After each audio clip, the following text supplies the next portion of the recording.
Aujourd'hui, on va parler de la terre. On va parler de la terre que l'on utilise en bonsaï, la terre. Dans notre milieu d'initiés, on utilise un terme très technique, les substrats.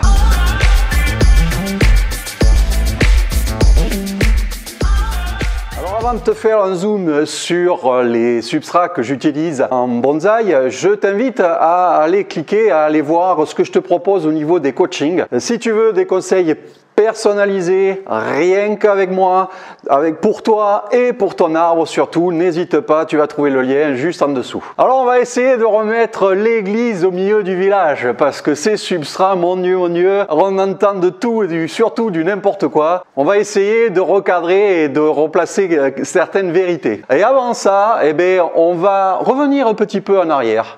Comment ça se passait à l'époque où nos aïeux, nos précurseurs, on va les appeler comme ça, qu'est-ce qu'ils utilisaient eux comme substrat pour mettre dans leur bonsaï? Alors à l'époque, c'était pas forcément facile, ils n'avaient pas d'infos ou très peu, ils avaient parfois des articles japonais mal traduits en français, donc c'était assez compliqué. Ils utilisaient de la terre du jardin, de leur taupinière, ils rajoutaient du terreau, parfois de la tourbe, ils rajoutaient du sable et parfois, ça y est, ça commençait à s'envenimer. Certains disaient non, il faut utiliser du sable de rivière, d'autres disaient non, il faut utiliser du sable de carrière, puis d'autres disaient mais non, mais moi il faut utiliser plutôt du sable avec beaucoup de quartz. Enfin bref, ça se chiffonnait déjà au niveau de ces substrats. Et puis un jour, il y en a un qui a dit vous me gonflez avec vos moi, je vais utiliser des roches volcaniques. Alors là, autant te dire que tout le monde s'est bien marré. Tout le monde s'est mis à lui jeter des cailloux en lui disant, cailloux, substrat, en lui disant, jamais ça ne marchera. Et du coup, maintenant, tout le monde n'utilise quasiment que des substrats à base de roches volcaniques. Donc, on pourrait se dire, maintenant, c'est beaucoup plus simple, c'est beaucoup plus facile. C'est pas si sûr. En fait, maintenant, les bonsaïkas ont à leur disposition un paquet de substrats. Ils ont de la tourbe blonde, de la tourbe brune, de la pierre ponce, de la pouzzolane, de la kadama, de la zéolite, de la fibre de coco, de la perlite, de la vermiculite, de la sphaigne, de kiryu, de la kanuma, de la keto, de la reine granitique, de l'écorce de pin compostée, et puis la liste pourrait continuer comme ça, encore indéfiniment. Je suis sûr que j'oublie encore des substrats. Il y en a bien qui vont me mettre en commentaire, ah, t'as pas dit celui-là. D'ailleurs, n'hésite pas, j'ai certainement dû oublier des substrats. Comment veux-tu qu'un débutant s'en sorte avec cette liste de substrats? Moi, ce que je vais faire aujourd'hui, je vais te présenter les substrats, il n'y en a pas 36, les substrats que j'utilise essentiellement dans mes bonsaïs. Le premier substrat que j'utilise, je te le présente là, tu le vois, c'est de la pumice. Alors la pumice, c'est quoi en fait? Là aussi, c'est une roche volcanique.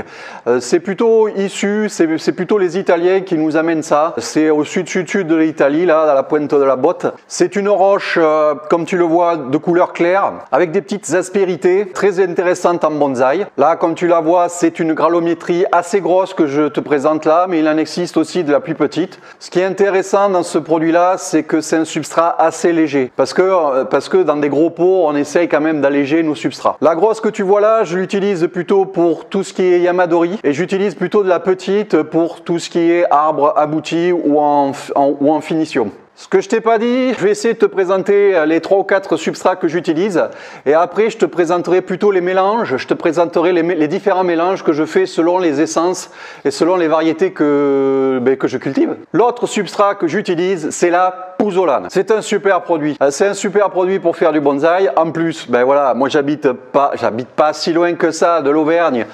Donc j'ai la possibilité d'en avoir assez facilement. J'utilise ce produit sur toute ma production. Comme tu peux le voir, voilà, c'est un produit qui a quelques petites aspérités également. C'est très intéressant, un peu comme la pumice, ces petits trous, tout ça, ça va permettre aux différentes bactéries de se loger justement dans ces petites cavités. Et les bactéries sont absolument nécessaires dans la culture de nos bonsaïs parce que c'est elles qui transforment nos engrais organiques en engrais facilement assimilables, en éléments nutritifs directement pour nos plantes. Alors pourquoi donc cette pouzzolane est si décriée? Pour ça, je crois que le plus simple, c'est qu'il va falloir que je te fasse un schéma. Allez, on va aller au tableau. Une fois que j'ai dessiné mon bonsaï, normalement sur tout arbre, tu as un système racinaire. Et si tu as bien travaillé, tu auras des petites racines. Et ce qui se passe, je vais en profiter tant que je fais mon dessin, ce qui se passe, c'est que quand tu mets des substrats à petite ou à grosse granulométrie, ça a à peu près le même comportement. Quand une racine croise un grain, là par exemple en rouge, on va dessiner un grain de pouzzolane. Ce qui se passe au niveau de ton système racinaire, ta racine, elle a le choix, soit elle contourne l'obstacle, soit elle se divise. Et ce qui permet en fait de faire, même au niveau des racines, ce qu'on recherche, c'est de faire une ramification aussi. Et cette division aura une influence forcément sur ta ramification aussi au niveau de ton bonsaï. Si je grossis ma pouzzolane, je peux avoir des petites racines, effectivement, qui s'ancrent dans la pouzzolane.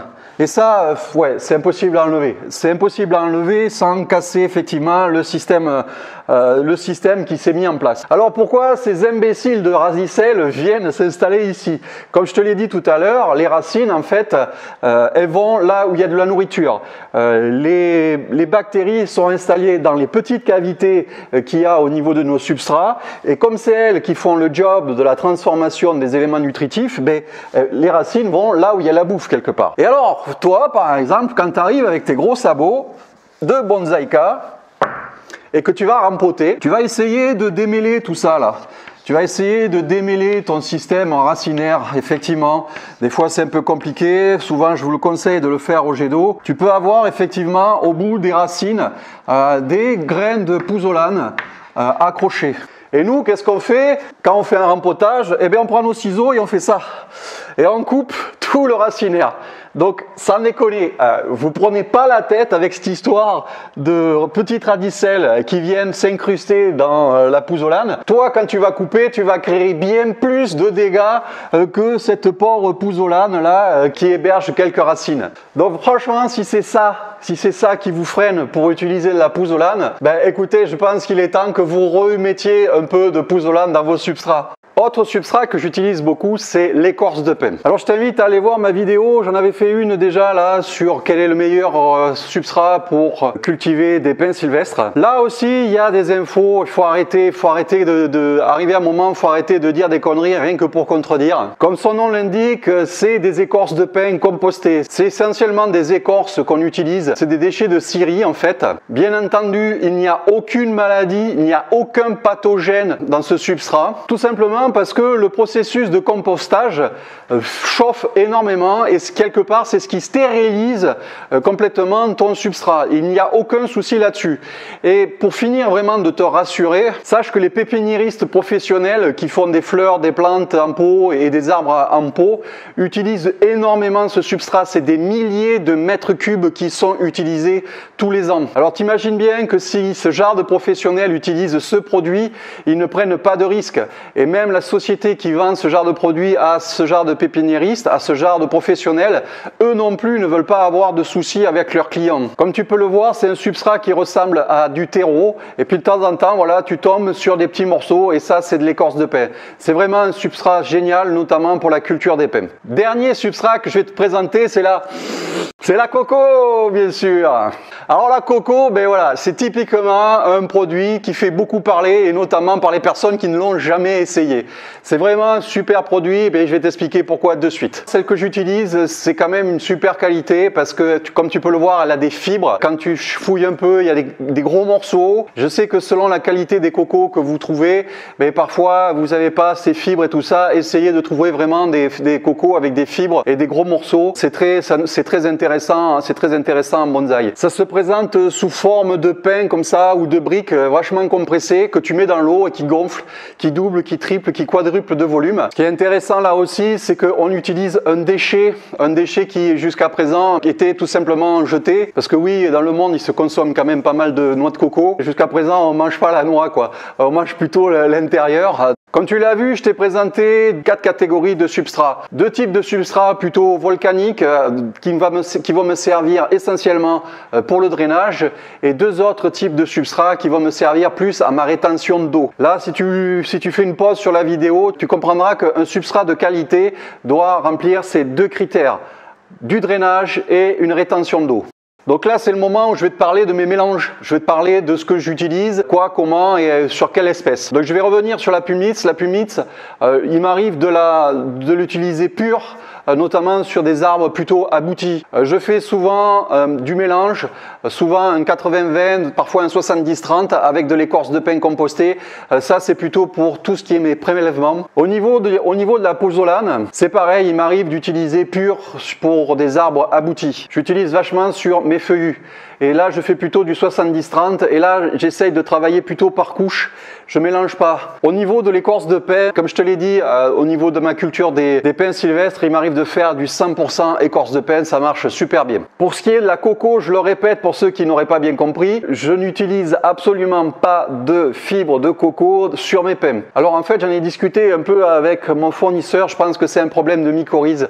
Je pense que les mycorhizes ont un petit souci pour se développer dans ce type de substrat là. Par contre, les junips, ça leur pose aucun souci, même ils se portent très bien dans de la coco, voire même dans 100% coco. Tu m'as vu aussi parfois utiliser d'autres substrats, style un peu de charbon de bois, un peu de sphaigne, un peu de vermiculite, un peu de kanuma, un peu de keto. Mais ça, franchement, c'est anecdotique. Les 4 substrats que je t'ai présentés représentent 98 voire 99% de mes substrats. Je t'ai pas présenté ce coup-ci de substrats qui viennent du Japon ou qui viennent de l'import. Je pense qu'on a de très bons substrats en France qui nous permettront de complètement pallier et de remplacer notamment l'acadama.